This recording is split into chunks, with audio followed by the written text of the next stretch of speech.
Warning: this is a very unprofessional production.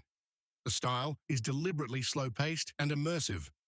It won't provide the usual quick dopamine rush from typical modern content. Dietary and health advice shared reflects only the personal views of the author. Now let's try to relax and observe how Meyqool gets doomed.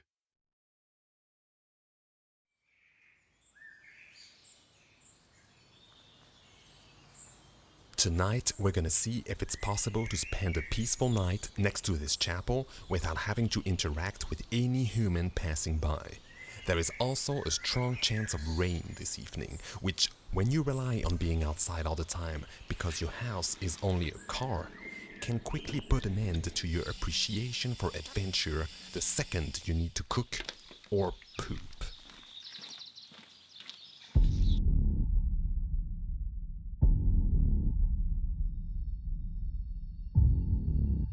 June 28, day 15. Michael is on a kind of introspective quagmire on his way to Northern Europe, living outdoors and in car. The car is a totally unadapted vehicle for this project, but Michael managed to fit in a real-size bed, a real fridge, and a real pile of mess in every corner of space. If you ask Michael why he chose such a civilian car instead of a camper or even a van, he will tell you that the way he sees it, it's an upgrade from traveling by bike, and the limited space teaches you really useful skills to tackle life in general, blah blah blah. For example, not needing as many objects in your life makes you gain access to more diverse experiences as it trains you to adapt to new situations without stressing out. It also trains you to be very organized with your stuff, because in such a limited sandbox, forgetting to put the jar of almonds back after you already fitted the pan in the drawer will drive you nuts, to the point where you will start addressing objects like there is a chance that they have some responsibility in your distress. You piece of shit. Which they have. You put yourself back in the drawer yourself. You don't make But me anyway, have to tell you while the all time this everything hocus you do. pocus may be You need true, to be able to the trust real me. reason why Michael is in a basic Sandero is that it's a very powerful car. For the kind of mountain and off-road trails he wants to drive on, this little 75 horsepower Fireball with AC and Pennywise tires was barely an overkill.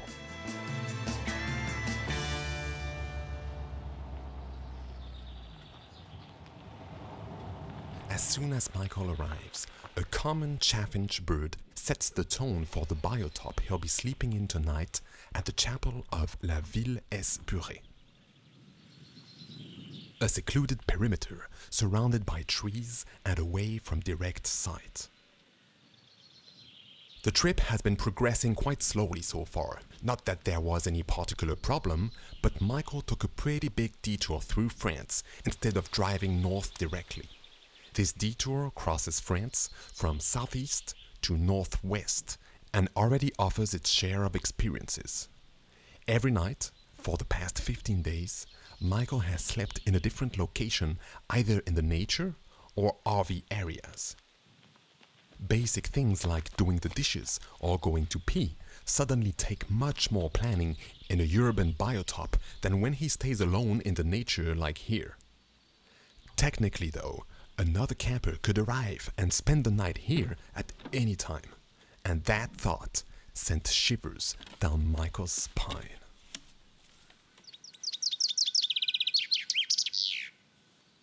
The chaffinch bird now rings the time of Michael's traditional health and organic snack, the bowl of carbs, or BOC.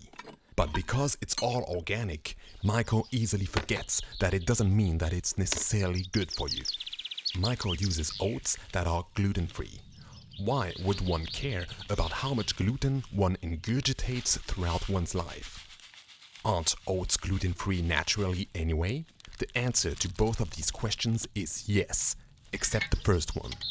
Michael thinks that originally, oats contained no gluten too, but following the trend of modernization of agriculture, fields of gluten-free cereals found themselves right across the fields of wheat, which contains a lot of gluten.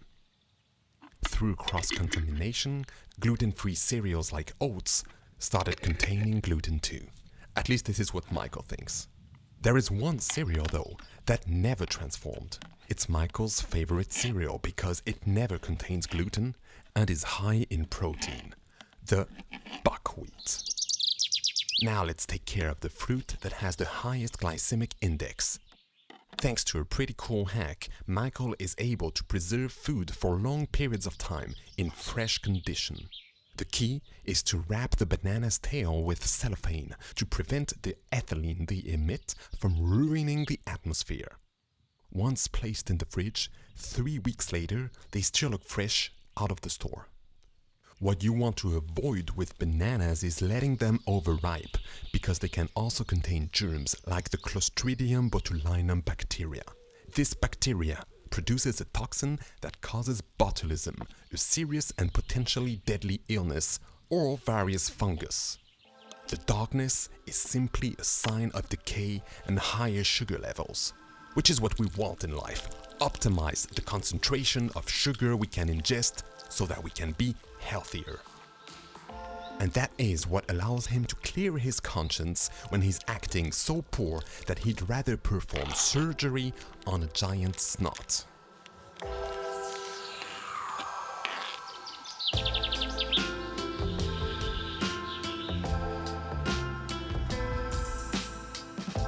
Meyqool thinks of the eccentricity of what he's doing, wondering if there will really be a great lesson to learn out of all this experience.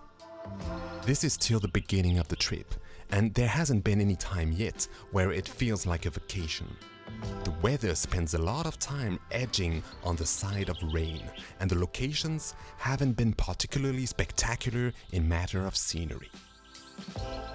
Meyqool is only hanging out with himself the entire time, and the journey has somewhat of an ordeal feeling to it.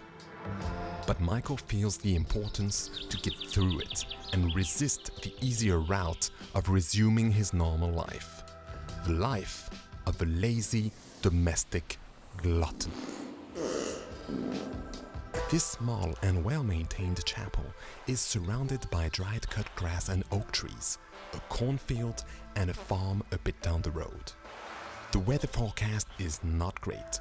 There are good chances that it will rain, which means Meyqool's camping operations can still be put to an end at any moment. So, without packing anything up in prevision of the upcoming rainfall, Meyqool wanders into the grass because something peculiar caught his eyeball. A series of inexplicable deaths is happening at the summit of each stem of grass. What could cause a diptera to pick the summit of a tree to land on and then wait there until he dies?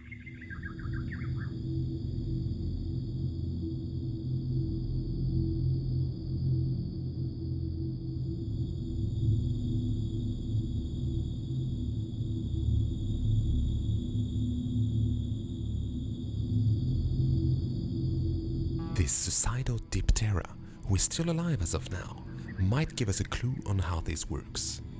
Each one of her takeoffs and landings is a new attempt to be petrified by the stem. Yet, it's a gamble, her fate dangling precariously until the decisive moment arrives.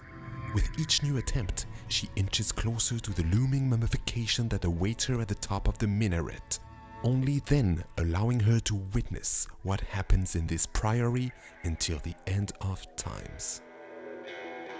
One thing is for sure, the net-winged beetles are not concerned by this looming fate.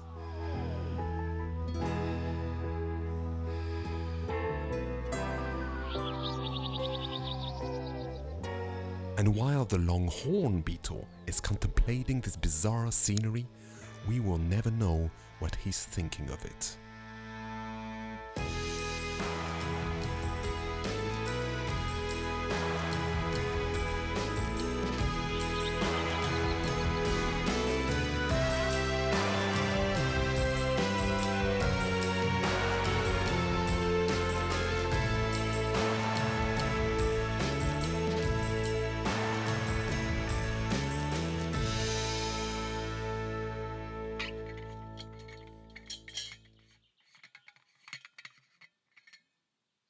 This morning, Michael's wake-up alarm was a doomed fly stuck in the car. She had been on her best behavior all night, but once the sun rose, she was not great at managing her impatience to go out. Michael washed a few clothes and spilled a reasonable amount of soja sauce in the fridge while cooking lunch on an RV parking lot. Taking everything out to clean the fridge soup residue on the side of the ditch was another occasion for Michael to lecture objects about their absolute lack of credibility.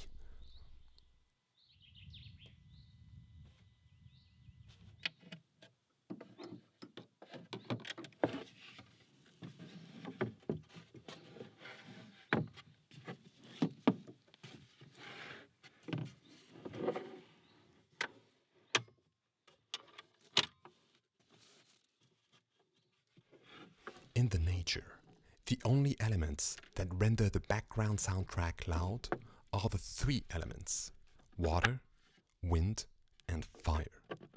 Outside of these forces, the nature is by default very quiet. If you compare this background noise level to the one of a city, where all kinds of machines are buzzing all over the place night and day, the background noise in the nature is at a very low volume. This means that a bird can make himself heard at a long distance quite naturally, or even a cricket. A cricket will not function in a city. And this also means that Michael has to make a particular effort for controlling the noise levels of his own activities, to blend in the environment he stepped in and not be banging his doomed pans in everyone's eardrums 300 feet away. Taking a moment to appreciate the vibe of a new place we step in order to adapt our volume to it, is one of the many ways that allows us to evolve from the status of basic civilian to the one of an impeccable being. What is Michael going to make tonight? Nobody can tell really. It's totally random, a bit like this entire expedition. When Michael was still a tiny Michael, an old 8mm camera became one of his favorite toys, even though it was broken and couldn't record anything. A bit like how this doomed knife can't cut anything. Still, many films were created with this tool until one day, Michael's little secret was exposed. The two friends that were hired to play the mafia started asking questions to Michael. Questions leading to the demand that Michael should produce before their eyes the camera's film cartridge that they just finished shooting. This was a back-against-the-wall type of situation for Michael. He could only use them as actors for so long until they found out. But he still had the last trick in his trousers. Since an analog film should be taken out of the camera in a dark room to avoid any light leak onto the footage, Michael explained that he had to be alone in the toilet with the camera for 5 minutes, while Robert and John waited outside with the dark blanket they had just found. It is easy to see that Michael's plan was thoroughly thought out, as once he came out of the toilet in front of his friends with no film, he started to sound like a lame carpet salesman. Robert and John didn't appreciate being told by Michael what to do all afternoon for nothing else than his own entertainment. Even the weather this evening seems to be upset about it. Michael better hurry up to finish cooking, eating and cleaning. Once it rains, it's the end of all that, as Michael is not going home tomorrow, and getting everything wet will add a considerate amount of work to sort out. Anyway, since then, Michael is passionate about making films. Believe it or not, he accidentally made a pretty nice film about nature with only insects from the Philippines and no voiceover.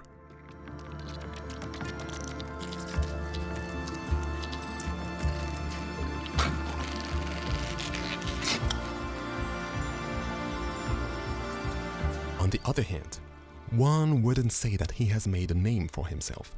The hundreds of videos he worked on never made it to the next level.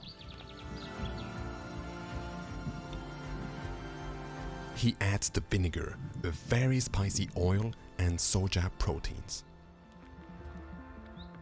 So, Meyqool asks himself if he is good enough to be on the map with the other successful artists. As this is his entire career, he questions his path, his choices. What if he was supposed to be a clerk? There is nothing wrong with being a clerk if you're good at it. But with all the free time Meyqool the clerk has, ideal working conditions, equipment, mind space, everything you need to produce something brilliant, but no.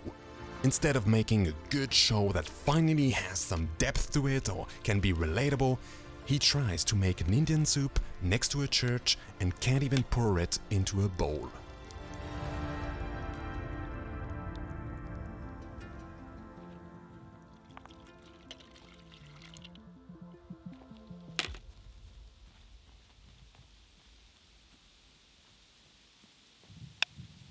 Meyqool got doomed. Nevertheless, bon appétit.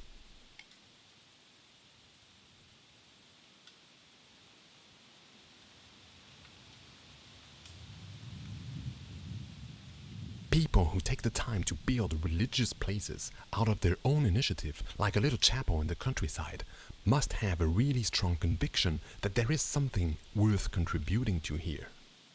What kind of man takes the initiative to construct a small chapel in the middle of nowhere? I can tell you who his name is not. Meyqool. How can you be in the mindset of managing an enterprise like building a chapel when your laundry is usually drying in your car and you have to walk into a forest for 20 minutes to demold a cake? Even Meyqool noticed this. The nomadic lifestyle is not the most optimized one for giving a lot of your time. But there is one thing it teaches that Meyqool isn't even aware of yet. Independence. Independence is the ability to handle your entire shit on your own. Even if for Meyqool, this just means driving like a maniac as far as he can towards the North Pole. Good night, Meyqool.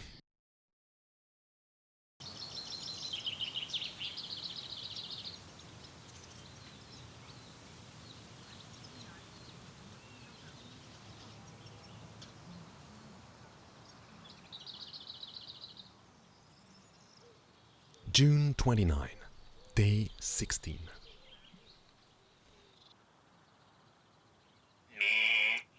Good morning, Meyqool. You're amazing and cool. Wake up, Anthony. The whole world is waiting. Everyone is here for you. You are beautiful. Good morning, Meyqool. It rained, but not as much as expected. Being completely in full outdoors as soon as you get up is quite a trip. The natural light and fresh air start stimulating your energy immediately, and you are compelled to start handling your obligations. Meyqool escaped the rain, but doesn't want to take any more chances since the weather is still on the edge of cracking. Nobody has visited this safe zone since yesterday. It is almost surprising that nobody came for a walk or a picnic. The way a nomad like this can be perceived by local populations varies greatly, but it is not entirely out of your control. For example, keeping the camp clean, being quiet, and even being alone usually greatly improves your chances of having a civilized interaction if a nearby inhabitant stumbles on your shady activities. The good thing is that the more you advance into the morning, the less likely it becomes that someone will think you've been there all night. You're just making tea, Japanese tea, stimulated by 80 degrees Celsius water and the sound of a chaffinch.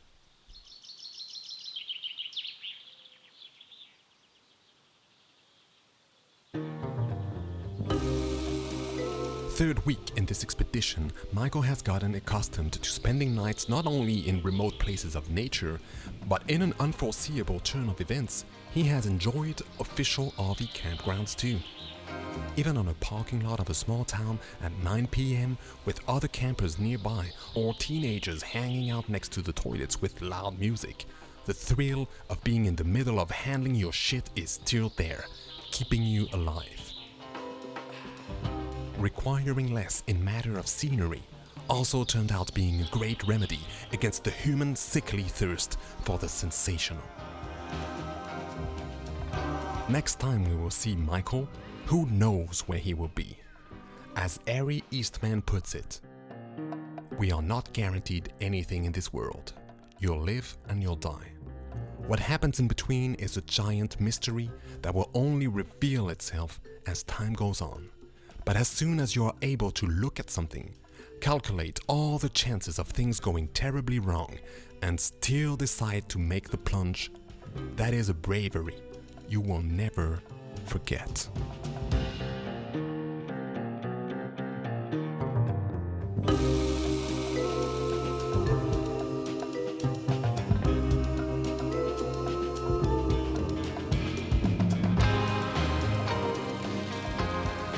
Finally, the expected storm Meyqool was trying to avoid hit. Right on time, as the best time to deal with a storm when traveling this way is to already be driving and dive right through it. Similar to what Meyqool will have to do in a few weeks to pass the first border of the journey towards the north.